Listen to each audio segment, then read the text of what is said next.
All right, and we're off in the cold open. We're inside an Uber in the morning. Doug Weaver, 20s, eager to please, looks out the window as he passes a sign. Welcome to Orchard Park, New York, home of the Buffalo Bills. His Uber driver, 50s, reads the sports section of the paper as he drives. This is my first Bills game. Oh, would have never guessed it by the shirt.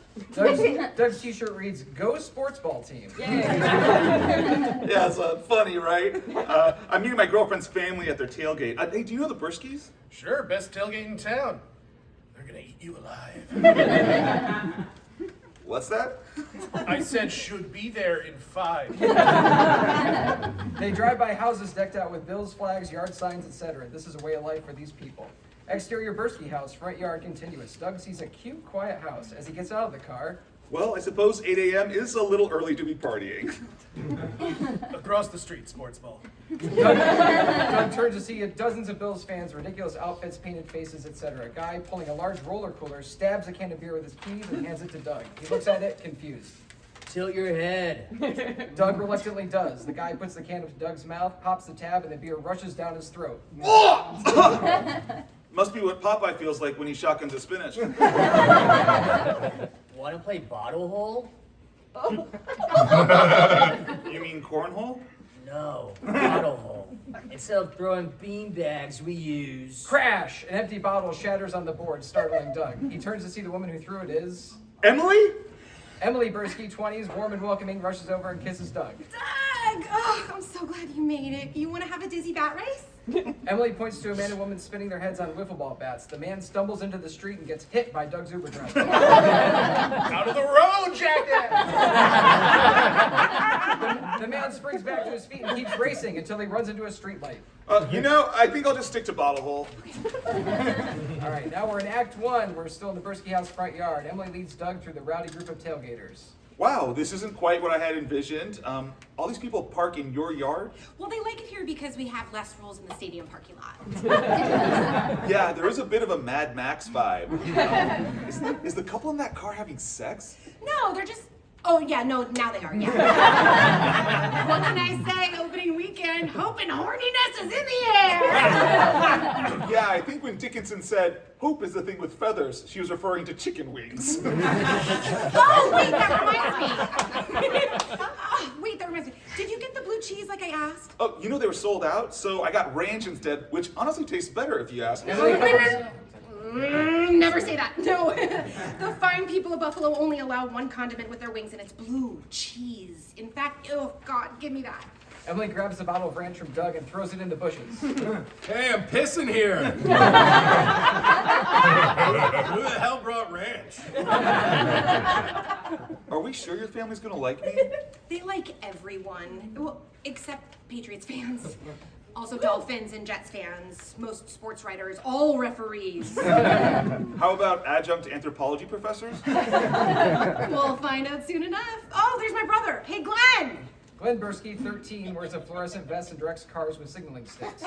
You must be the boyfriend. $40 to park. Oh, sorry, I Ubered. Damn. How about a VIP bathroom pass? There's no line, and the soap has hints of sandalwood. $25. Glenn! Fine. 20. Hey, that trunk won't fit there. Glenn runs off. Quite a little entrepreneur. Glenn took Dad's passing pretty hard, but now he's moved on to the 6th stage of grief, price gouging.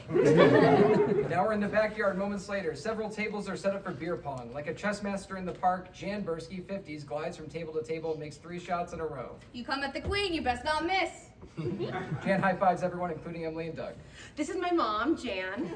Doug the boyfriend, bring it in. Sports ball. That's supposed to be ironic? Oh, this. I just thought it was kind of clever. No, that shirt over there, that's clever. Jan points to a fan shirt that reads, "Fuck the Pats." But they're not even playing the Patriots today. Hilarious, right? So Emily tells me you were just in Fiji? Yes, I was doing research for my dissertation on the rituals of the Sawa tribe. Well, you should have just come here. We have all sorts of rituals. Singing of chants, eating of weird foods, the grilling of new boyfriends. Well, I'm happy to play my small part in your sacred tradition. My parents started this tailgate 30 years ago and never missed a game. I was almost born in the visitor end zone. Fun fact, that's also where Emily was conceived. Who is and 4. Just me, I suppose. Doug, we've stuck with this team through ups and downs and downs and downs and downs, but one glorious day we'll win it all. And we cut to exterior downtown Buffalo. One magical day. Fires blaze in the streets. Emergency sirens blare as belligerent Bills fans wreak havoc and flip cars. A bloody Jan and Emily climb a pile of rubble. Wish you were here for this match. Jan wipes a single tear from her eye, hurls a brick through a window, and screams. We cut back to the Burski house. And just to be clear, that's a happy celebration? A disgruntled tailgater confronts Jan. What the hell, Jan? Your son says I can't drink my Bud Light unless I pay him a corkage fee? Okay, I better go stop Glenn. He's upcharging like we're Spirit Airlines. It was nice meeting you. Jan leaves. Doug, these are my dad's closest friends, Rubén and Lamar the Char. Emily and Doug exchange hellos with Rubén Obanda and Lamar Wilkins. So, are you guys from Buffalo? I'm born and raised, but Rubén here comes from a magical land where the Buffalo Bills won 4 straight Super Bowls. Whoa, is this like a multiverse thing? What else is different there? Like, did Beyonce never go solo? Because on one hand, more Destiny's Child, but on the other, no lemonade. No, I'm from Nicaragua. See, before every Super Bowl, they make shirts saying each team won so they can sell them as soon as the game's over. And since they can't sell the loser shirts in America, they give them to countries in need. So, Rubén grew up thinking the Bills were a dynasty, blissfully unaware that we lost 4 Super Bowls in a row. Lucky. We also didn't have indoor plumbing. Still. So, why didn't you bail when you moved here and found out the truth? The shirts were comfortable, ring spun cotton. A lot of good memories wearing those shirts. Lamar runs the grill. He likes to say he's the heart and clogged arteries of the operation. Oh, I'm a bit of a grill man myself, Lamar. What kind of hardware you cook on? I use the big green egg. I use a huge red and blue bus. He gestures to an old school bus painted in Bills colors. The hood has been turned into a massive griddle. Various meats sizzle. Interesting. I bet the rust creates an interesting flavor profile. What's the matter, Doug? Afraid of a few games? We hose it down once a season. I didn't realize I'd need a tetanus booster just to eat a burger. Lamar, I've been craving radiator chicken all off season. I can't man this grill by myself all day, Emily. Where's your Uncle Gary? Oh, I don't know. He should have been here by now.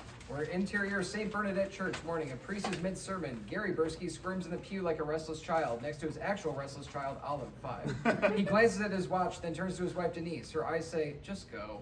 He sneaks out. Why does Daddy get to leave early? Daddy has to go to his other church. 2 churches? Yeah. Now we're in the church parking lot. Gary unbuttons his dress shirt, pulls it open a la Clark Kent, turning into Superman, revealing a Bills jersey underneath. He's spotted by a nun, Sister Jude, in her 80s. Have fun, Gary. Look forward to when you have time for the Lord again in your schedule. Sister Jude, if you would look past our differences, you might see we're more alike than you think. A group of people with shared beliefs gathering together every Sunday, retelling the same stories of a sacred past, having faith in a second coming, despite there being no sign of it.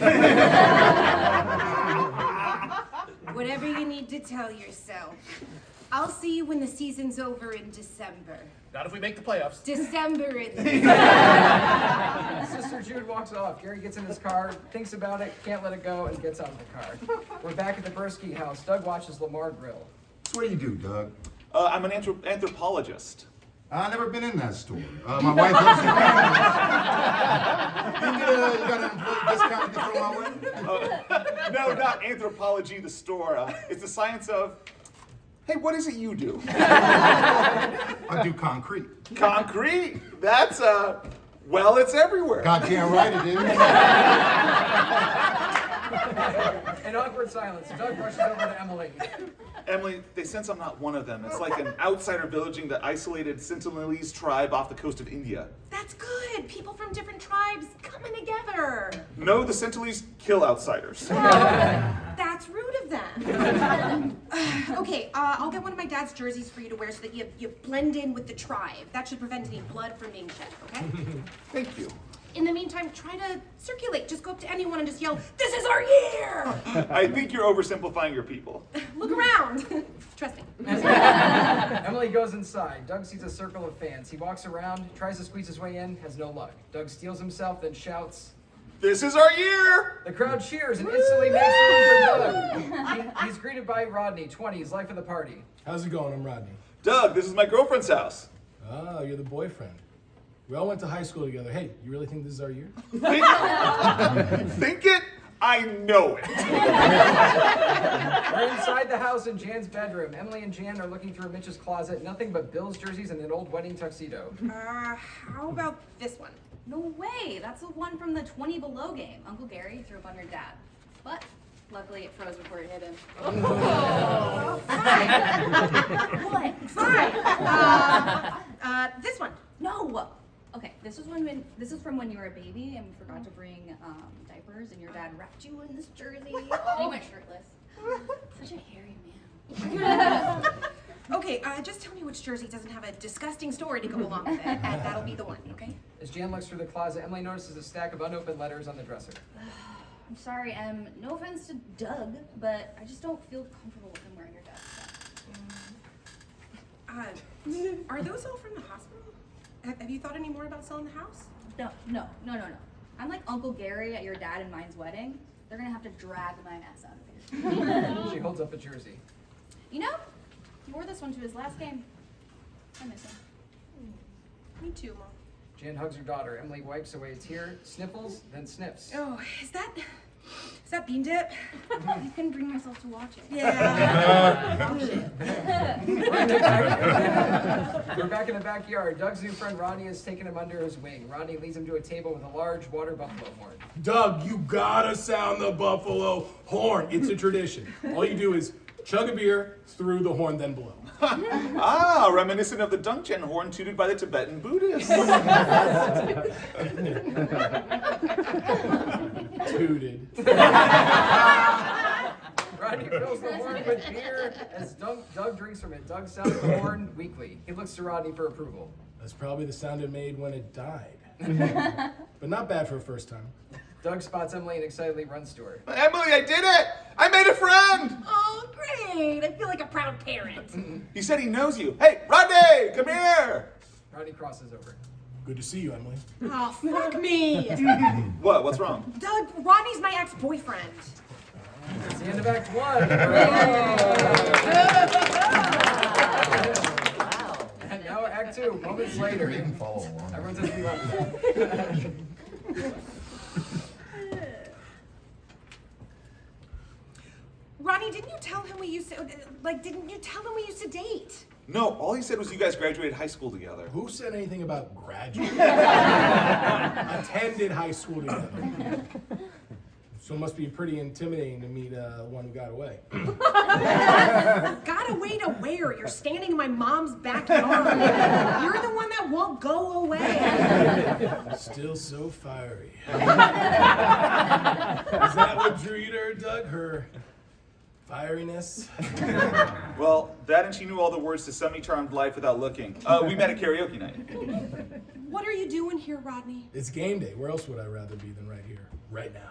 Tailgater runs up to Rodney. Oh, Dildo Rodney! Take the picture!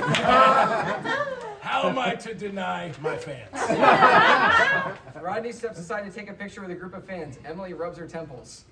I'm sorry, did that guy just call him Dildo Rodney? Yeah, afraid so. A couple of years ago, Rodney snuck a dildo into a Pats game and threw it on the field, hence Dildo Rodney. Well, apart from that, he seems nice. Hey, he even invited me to come on the Rodcast. That's what he calls his podcast. I'm familiar. We flash back to Rodney's garage. He's sitting there doing his podcast. Welcome to the Rodcast, where we talk all things Bills. Today's topic, Emily dumped me. Speaking of being back on the market, we're brought to you by Topps Friendly Market. Use promo code Emily to get half off on queso cheese ruffles. They're her favorite.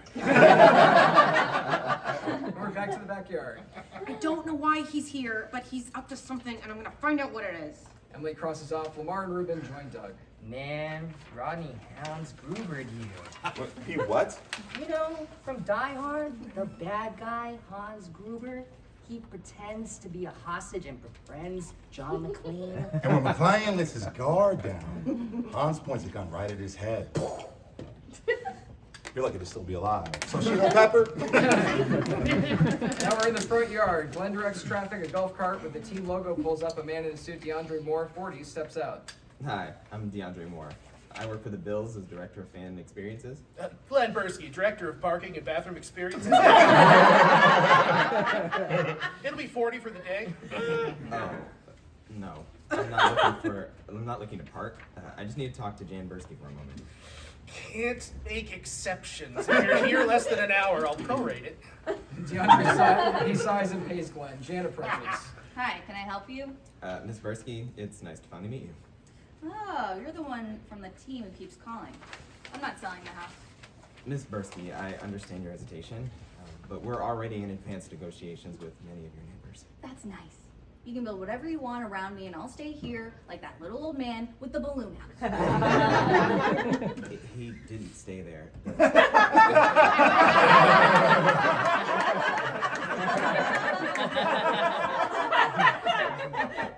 The house floated away. That was the whole point of the balloons. Didn't you watch?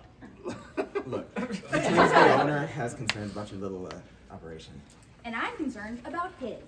He does know this team hasn't made the playoffs in 16 years. We're aware.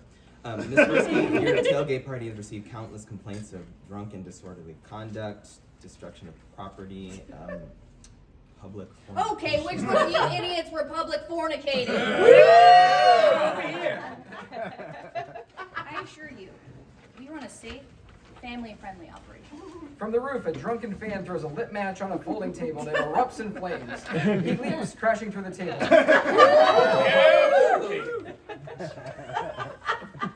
He's a certified EMT. We'll pursue legal action with that, and we'll make your life significantly uncomfortable. I've been a Bills fan all my life, and my husband just died. I'm very comfortable being uncomfortable. DeAndre returns to his golf cart, only to find it has been entirely boxed in by cars. Looks like you're gonna be here a while. Damn shame. We go back to the backyard where Emily finds Rodney signing autographs for fans. Don't let life get you down, you dildo Rodney. Why are you here, Rodney? I'm going to the game, sitting in my usual seat next to you. Oh, the hell you are? In your father's will, he left me one of the tickets to me. Because we were together then. If he had known one day I'd discover my self-worth, he wouldn't have done that. Maybe, maybe not. He was very proud that I was part of the Bills organization. Part of the organization? You worked in the concession stand and got fired for selling beer to minors. I wasn't selling beer to minors. I was giving it to them. Sorry, I talked it over with my lawyer. There's no way you have a lawyer. No, but I did receive a free consultation from Paul Marino, official injury attorney of the Buffalo Bills. We go to a football field where Paul Mariano, flop sweat stiff, wears a suit with a referee shirt underneath. Getting hurt on the gridiron? That's part of the game. But if you get injured in a fall or accident, you may be entitled to a cash settlement. And that's the Mariano guarantee. He steps on a tackling sled and blows a whistle. Players charge the sled, sending Paul to the ground. Ah, shit, my back! Cut! We go back to the scene. Everything okay, Ann? No. Apparently my dad left a ticket to Rodney in his will, and he's trying to weasel his way into your seat. I'd say more wolf than weasel. Tough break, Doug. There's a good sports bar down the street you can watch out. Jan crosses in and sees the buffalo horn has been moved off its stand. Who the hell drank from the buffalo horn? The crowd goes quiet. Oh, I did. To be honest, it was a little flat, both the beer and the sound I got from it. This was Mitch's horn. Oh, Mrs. Burski, I'm sorry. I didn't know. Ronnie gave... Whoa, not cool, Doug. Mom, he didn't know. So my dad would do a whole thing where he would blow the horn and then lead the whole group to the stadium. Harry's supposed to take over this year, but I don't know where the hell he is. We're back in the church parking lot where Gary is still making his case as Sister Jude. We're even similar in our shortcomings. The church doesn't pay taxes. We use taxpayer money to build stadiums. We both cover up past scandals. In our case, overwhelming concussion data, and in your case, well... Yes, Gary, there are some similarities. But do you and your football buddies perform acts of service? Acts of what now? Acts of service are a big part of the church. As you spend your Sundays drinking and shouting, I'd like you to keep in mind the story of the Good Samaritan. Dad, what are you still doing here? Gary turns to see his wife and daughter. Hi, sweetie. Church get out early? It's been over for an hour. We went and got donuts. Sweet. Jesus, I'm gonna miss kickoff. Sister, it's been a pleasure. Go Bills! Gary gets in his car and speeds off, and now we're in the backyard where Jan puts the buffalo horn back on its stand. Mrs. Burski, I had no idea this was your husband's tradition. Rodney Hansgrubered me. I don't know what that means. But whatever, it's fine. You didn't know, it's not a big deal. He also brought ranch. New guy brought ranch, everybody. What? How do you even know that? We flash back to the Burski house front porch where Emily throws the ranch dressing in the bushes. It hits Rodney in the head while he's relieving himself. Hey, I'm pissing here. Who the hell brought ranch? He peers through the bushes and sees Emily with Doug. We go back to the present. The crowd continues booing Doug. Okay, fine. Yes, I brought ranch. And do you know what? It's the superior condiment. He's kidding. My man loves blue cheese. Yeah, he uses it for everything. Wings and cereal and moisturizer. Just to be clear, blue cheese is mold. You're all eating mold. A drunken fan takes the bottle of ranch from Rodney and squirts it on Doug's shirt. The crowd erupts and cheers. Doug starts to leave. No, Doug, wait. It's only your first game. They'll get used to you. Yeah, I don't want anyone to have to get used to me. Maybe I'm not cut out for your life of rusty meat and horn beer and smuggled dildos. Please don't go. Yeah, I just don't think I fit into this part of your world. Doug passes by Rubén, who's tearing up. Goodbye, Rubén. It's okay, you don't have to cry. Oh, I'm not crying. This is from the wings. Lamar, you said these are mild. They mild if you ain't a little bitch. Emily watches as Doug walks away, and that's the end of Act 2. Big finish. We're on exterior Abbey Road today. A dejected Doug sulks through the swarm of fans heading to the game. He looks down at his ranch-soaked shirt, struggles to take it off, and falls down. A heavy-set fan wearing a double beer helmet shakes his head. Lightweight. We're inside Gary's car continuous, where Gary races toward the stadium. He spots Doug lying on the side of the road. Poor bastard. Wait. Good Samaritan. Suck it, sister. Gary pulls over and gets out of the car. Hey, buddy. You need some help? Yeah, get me as far away from the Burski's house as possible. That might be a problem. That's exactly where I'm headed. Your Uncle Gary? Where the hell have you been? I got hung up fighting a nun.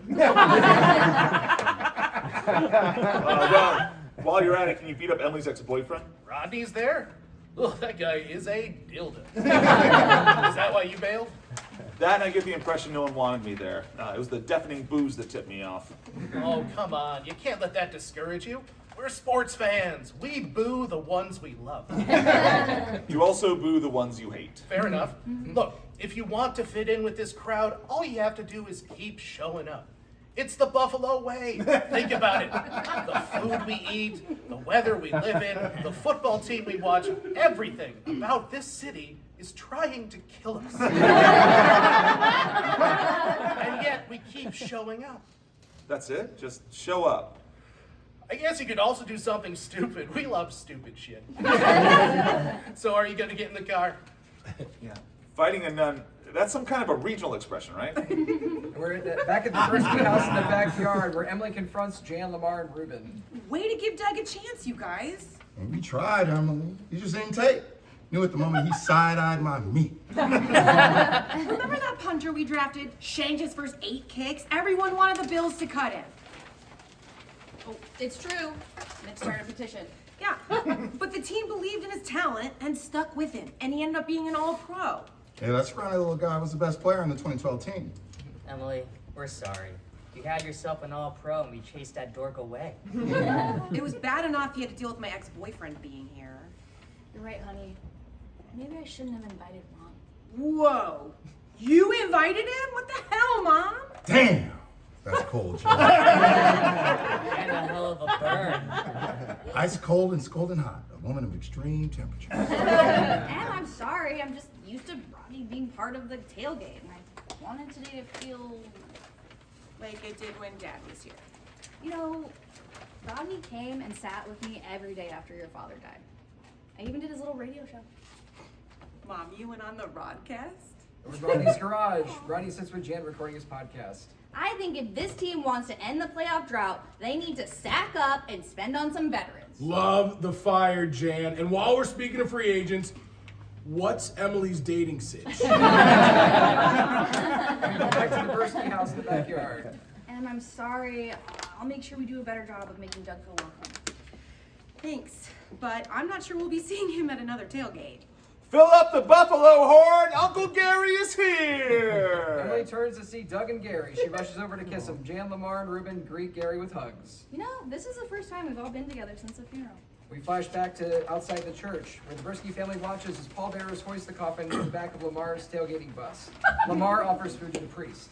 Can I interest you in some wings tossed in my signature sauce? It's called Lucifer's Taint. Sorry, Father. We go back to the present. You tailgated your dad's funeral. It was actually less sad than some of our Pats game tailgates. Rodney sees Doug has returned and approaches. Doug, for such a smart guy, you'd think you'd know when it's time to quit.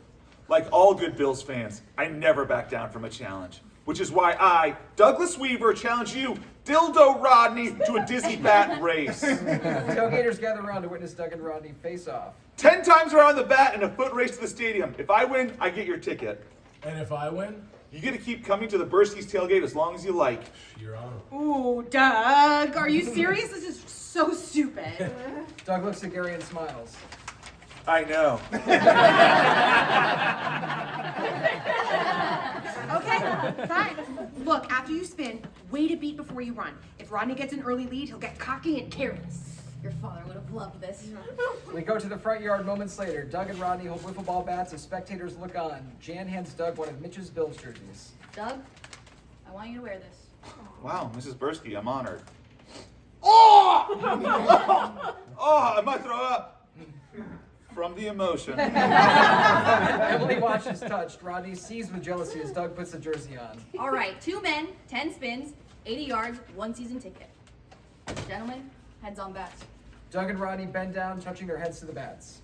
Ready, set, spin. The crowd shouts as they spin. 1, One, 2, 3. Glenn takes bets from the crowd. I got 3-1 odds on Professor Ranch. 8, 9, 10. Rodney throws down his bat and takes off running. A dizzy Doug tries to get his bearings. Glenn, help him! Glenn waves his parking signal sticks to guide Doug in the right direction. Rodney runs into a charcoal grill. It tips over as he falls to the ground. And that's why I cook with propane. Rodney reaches out and grabs Doug's ankles. Doug struggles to break free, wiggles his way out of his shoes, and runs over the hot coals that spilled out from the ground. He screams. Wow, just like the Sawau Firewalkers. What the hell are you talking about? You know, from Doug's dissertation. Now we're on Abbott Road, continuous. Doug pushes through the pain and continues sprinting toward the stadium. He glances back to see Rodney gaining on him. He shakes his head. Not today, Rodney. Doug weaves through the crowd. Victory is in sight until Doug stumbles and falls headfirst into the side of a parked police car. Oh. Yeah. And they were in the stadium parking lot.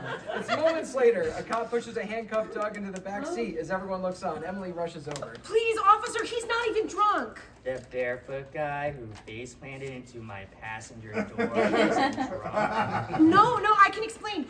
My dead dad left a ticket to my ex-boyfriend. Doug was... Anyway, this is supposed to be his first Bills game. Sorry, you'll have to listen to it from the back of the car. You can pick him up at the station later. Doug, I'm not leaving you. No, it's okay, Emily. You go ahead. You can't mess up your streak. Emily considers her options. She looks at the stadium, then at Doug in the back of the cruiser. She raises her shirt and flashes the officer. The cop looks on, stunned. We smash cut to We're inside the cop car. Emily and Doug sit handcuffed in the back of the cop car outside the stadium, listening to the game on the radio. And it's a heartbreaking start to the season for the Buffalo Bills. Collapse, 31-27. Christ, here we go again. I knew it. But you said this was our year. I say that at the start of every season. And once they start to suck, I say there's always next year. Hey, 1 year, you'll be right. Doug smiles. Doug, the Bills just lost in heartbreaking fashion. Why are you smiling?